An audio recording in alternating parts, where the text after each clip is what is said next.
seperti yang dikatakan oleh Bang Sarman tadi, pemerintah ini memang harus hadir supaya seperti yang dikatakan tidak ada lagi simpang siur produk-produk yang salah tuduh atau salah diboikot lah, dikatakan sedemikian. Saya langsung tanyakan ke Pak Is. Pak Is, ini bagaimana kemudian dari pemerintah, apakah sebenarnya ada regulasi ataupun panduan lah istilahnya untuk mengatur bagaimana supaya boikot ini benar-benar efektif dan juga tidak salah sasaran tadi, Pak? Ya, makasih Mbak Gita. Dari sisi pemerintah, dalam hal ini Kementerian Perdagangan memang memandang bahwa seruan tersebut sebenarnya merupakan ekspresi dari keberpihakan umat Muslim Indonesia terhadap perjuangan rakyat Palestina. Nah, seruan tersebut kalau dalam pandangan kami masih dalam koridor yang dapat dimengerti, artinya dapat mengerti. Mengingat pilihan pembelian penggunaan produk ini kan diserahkan kepada masyarakat secara individu dan secara pribadi. Nah, kemudian untuk memilih menggunakan produk yang dinilai terafiliasi dengan Israel yang dalam ini selaku pendukung Zionis ini dikembalikan kepada masyarakat selaku konsumen akhir atau end user.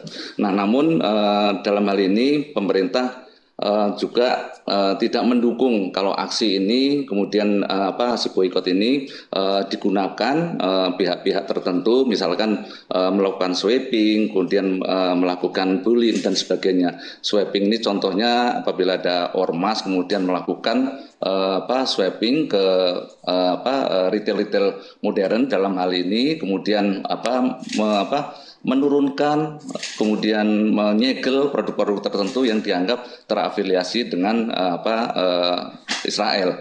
Nah, ini tentu ini pemerintah kan tidak mentolerir hal seperti ini.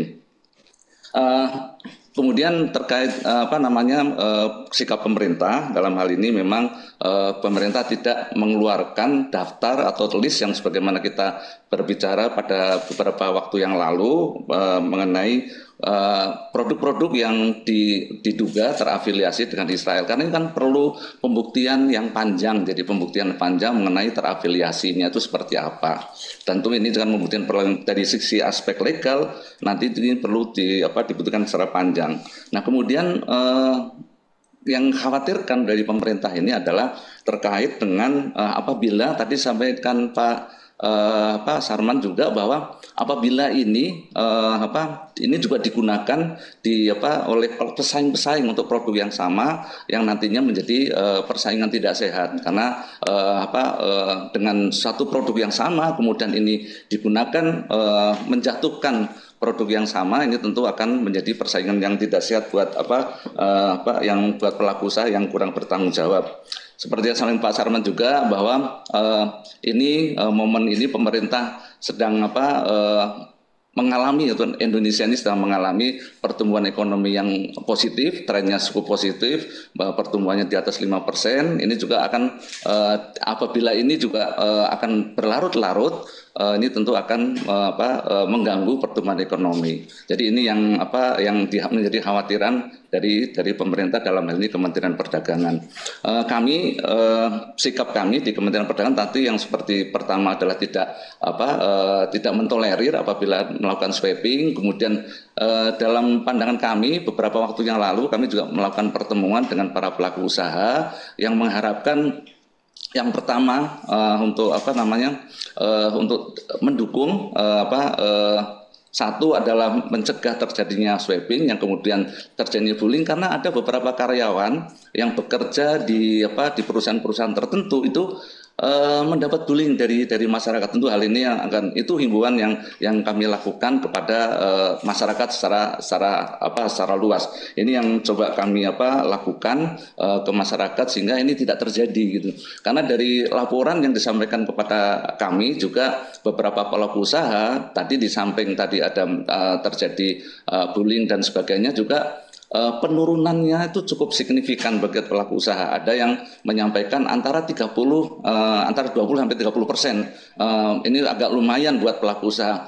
Dan ini untuk misalkan contoh di usaha-usaha cepat saji, ini kan yang mendapat dampak ini bukan hanya merek tertentu, tapi juga yang mendukung kepada makanan cap saji, misalkan peternak ayamnya sendiri itu kan berasal dari dalam negeri dan lain sebagainya. Ini sangat cukup signifikan seruan boikot ini, karena ini yang saya kira perlu kita ini bersama, masyarakat perlu diedukasi untuk lebih bijak dalam memilih produk.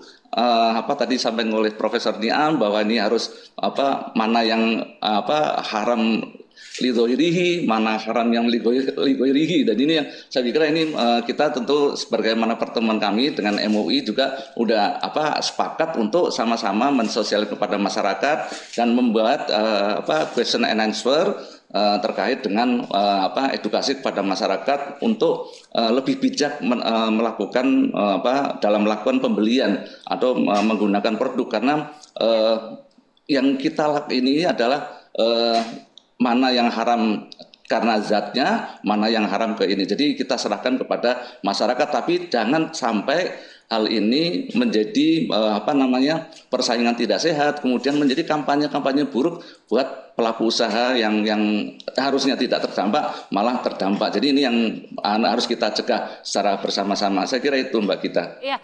Pak Is sendiri tadi sudah mengatakan bahwa sejauh ini sudah terlihat ya dampaknya, para pengusaha ini juga sudah mulai berdarah-darah kalau saya mengartikannya. Bagaimana kemudian dari pemerintah sendiri menyikapi ini, Pak? Ya, Mbak Gita, terus kami sampaikan tadi, jadi pemerintah melakukan himbauan karena ini untuk tadi lebih teliti, lebih bijak memilih produknya. Yang kedua juga mencegah terjadinya tadi ada swapping, sehingga ini kan mengakibatkan satu pihak yang menganggap bahwa ini bisa bisa dibeli, bisa dipakai, kemudian dihalang-halangi pihak tertentu, ini kan saling menghalangi. Kemudian yang ketiga adalah melakukan himbauan tadi. Kemudian yang terakhir yang kami lakukan adalah tadi kampanye sosialisasi, mengedukasi masyarakat untuk lebih secara bijak. Dan berikutnya yang kami lakukan juga melakukan pertemuan-pertemuan koordinasi dengan KL-KL terkait. Kan ini misalkan tadi Pak Sarman menyampaikan bahwa ini bisa dilakukan penelitian sejauh mana mana yang produk-produk ini memang berasal dari Israel atau tidak.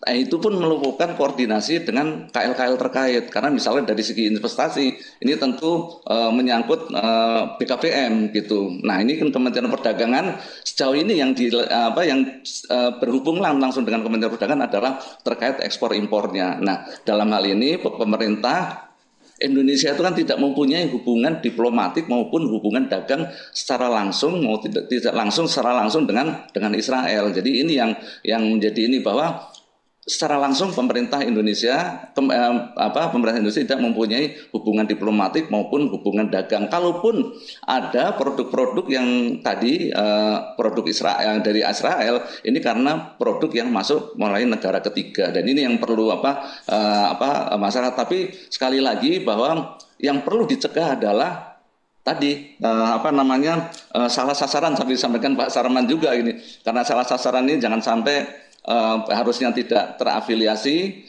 kemudian ikut terdampak dengan aksi kampanye untuk memboikot produk yang diduga terafiliasi dengan Israel gitu. Oke, baik.